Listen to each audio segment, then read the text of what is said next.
மேக்கப்புக்கு மட்டும் 30,000. சரி, கல்யாணத்துக்கு வெள்ளன கிளம்பிருங்க. இந்த நிமிஷத்துல இருந்து ஆடம்பரமான உள்ள கல்யாணத்துக்கு கலந்துக்கிறவே மாட்டேன் நியத்து வச்சுட்டேன். பாரா புள்ள போய் ரொம்ப கஷ்டமா இருக்கு, ஒரு உதவி கேட்டதுக்கு அவ்வளவு புத்திமதி சொல்லி அனுப்பியிருக்கா. ஒரு 200 ரூபா கொடுத்தா குடும்பமே சாப்பிட்டு இருக்கும்.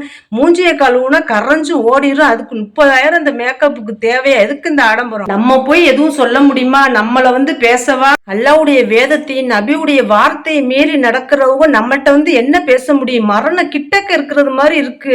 தவறுகளை என்ன அழிக்கணும்னு மனசு துடிக்குது. இவ்வளவு நாள் எப்படியோ வாழ்ந்துட்டோம், இனிமேலாவது தவறுகளை சரி செய்யணும்ல. நபியுடைய வார்த்தைகளை மீறி நடக்குதே, இது என்ன தடுக்க முடியாதா? ஏன் முடியாது? ஒவ்வொரு ஊர்லயும் ஒவ்வொரு ஜமாத்தும் நபியுடைய வார்த்தைகளை மீறி ஆடம்பரமான கல்யாணத்துக்கு ஜமாத்து அனுமதிக்காதுன்னு சட்டத்தை உருவாக்கணும். அப்ப கேப்பா அல்ல.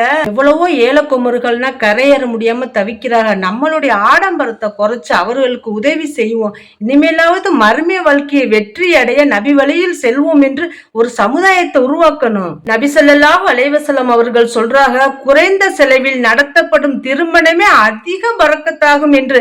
ஏழைகளுக்கும் திருமணத்தை நடத்தி வச்சு அதிகமான பரக்கத்தை அடையலாமே.